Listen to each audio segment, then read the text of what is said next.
ಸರ್ಕಾರಕ್ಕೆ, ಮೆಟ್ರೋ ದರ ಏರಿಸಿರುವ ಕಾಂಗ್ರೆಸ್ ಸರ್ಕಾರಕ್ಕೆ, ಭ್ರಷ್ಟ ಮುಖ್ಯಮಂತ್ರಿ ಸಿದ್ದರಾಮಯ್ಯಗೆ, ಭ್ರಷ್ಟ ಸಚಿವ ಗುಂಡೂರಾವ್ರವರಿಗೆ ಏನು ಇವತ್ತು ರಾಜ್ಯ ಸರ್ಕಾರ ಬಡವರ ಮತ್ತು ಮಧ್ಯಮ ವರ್ಗದವರಿಗೆ ಏನು ಈ ಒಂದು ಪ್ರಹಾರ ಮಾಡಿದ್ದಾರೆ, ದರದ ಏರಿಕೆಯನ್ನು ಮಾಡಿದ್ದಾರೆ. ಇಡೀ ದೇಶದಲ್ಲಿ ಯಾವುದೇ ಮೆಟ್ರೋದಲ್ಲಿ ಈ ರೀತಿ ಏಕಾಏಕಿ 50%, 46ರಿಂದ 50% ಏನಿವತ್ತು ಬೆಲೆ ಏರಿಕೆ ಮಾಡಿದ್ದಾರೆ. ಅದನ್ನು ಖಂಡಿಸಿ ಇವತ್ತು ರಾಜ್ಯದ ಭಾರತೀಯ ಜನತಾ ಪಾರ್ಟಿ ಇಡೀ ರಾಜ್ಯಾದ್ಯಂತ ಒಂದು ಪ್ರತಿಭಟನೆಯನ್ನು ಹಮ್ಮಿಕೊಂಡಿದ್ದೀವಿ.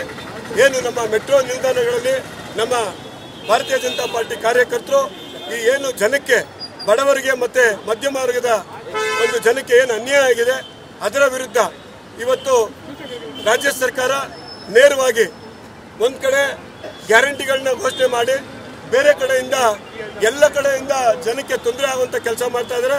ಒಂದು ಕಡೆ ಎಲೆಕ್ಟ್ರಿಸಿಟಿ ಬಿಲ್ಲು, ವಿದ್ಯುತ್ ಶಕ್ತಿ ಬಿಲ್ಲನ್ನು ಜಾಸ್ತಿ ಮಾಡಿರೋಂಥದ್ದು, ನೀರಿನ ದರ ಏರಿಕೆ ಮಾಡಿರೋಂಥದ್ದು, ಮತ್ತು ಮೊನ್ನೆ ತಾನೇ KSRTC ಮತ್ತು BMTC ಬಸ್ಗಳ ದರವನ್ನು ಏರಿಕೆ ಮಾಡುವಂಥದ್ದು, ಹಾಲಿನ ದರ ಏರಿಕೆ ಮಾಡಿರೋಂಥದ್ದು.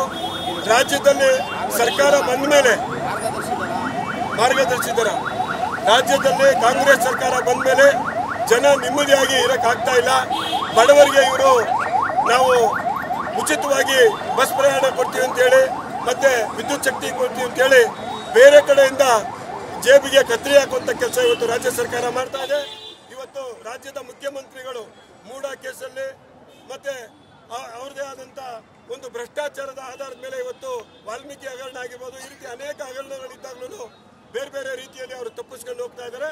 ಆದರೆ ನಮ್ಮ ಒಂದು ನಿಲುವೇನಪ್ಪ ಅಂತಂದರೆ ಜನರಿಗೆ, ಬಡವರಿಗೆ ಮತ್ತು ಮಧ್ಯಮ ವರ್ಗದವರಿಗೆ ಆಗ್ತಾ ಇದ್ದ ಅನ್ಯಾಯಕ್ಕೆ ನೀವು ದಯವಿಟ್ಟು ಕೂಡಲೇ ಈ ಒಂದು ದರ ಏರಿಸಿರೋಂಥದ್ದನ್ನ ನೀವು ಇಳಿಸಬೇಕು. ದಯವಿಟ್ಟು ಜನರ ಪರವಾಗಿ ನೀವು ಕೆಲಸ ಮಾಡಬೇಕು. ಜನರ ವಿರೋಧಿ ಕೆಲಸ ಮಾಡ್ತಾ ಇದ್ದೀರಾ. ದಯವಿಟ್ಟು ಮುಖ್ಯಮಂತ್ರಿಗಳು ಇದನ್ನ ಗಮನಕ್ಕೆ ತಗೊಂಡು ಇವತ್ತೇನೆ ನೀವು ಈ ಒಂದು ದರ ಏರಿಸಿರೋಂಥದ್ದನ್ನ ವಾಪಸ್ ತಗೊಬೇಕು ಅಂತೇಳಿ ನಮ್ಮ ಗಾಂಧಿನಗರ ವಿಧಾನಸಭಾ ಕ್ಷೇತ್ರದ ಕಾರ್ಯಕರ್ತರ ಪರವಾಗಿ ಇವತ್ತು ನಾವು ಒಂದು ಪ್ರತಿಭಟನೆಯನ್ನು ಮಾಡಿದ್ದೀವಿ. ಇದು ಸಾಂಕೇತಿಕವಾಗಿ ಈ ಒಂದು ಪ್ರತಿಭಟನೆ ಮಾಡಿದ್ದೀವಿ. ಮುಂದಿನ ದಿನಗಳಲ್ಲಿ ರಾಜ್ಯ ಸರ್ಕಾರ ದೊಡ್ಡ ಮಟ್ಟದ ಒಂದು ಕಾರ್ಯಕ್ರಮ ಇದನ್ನು ಹಮ್ಮಿಕೊಂಡಿದ್ದಾರೆ. ಅವತ್ತು ನಾವು ಹೆಚ್ಚಿನ ಸಂಖ್ಯೆಯಲ್ಲಿ ಸೇರಿ ಅಂತೇಳಿ ಈ ಒಂದು ಪ್ರತಿಭಟಿಸ್ತಾ ಇದ್ದೀವಿ.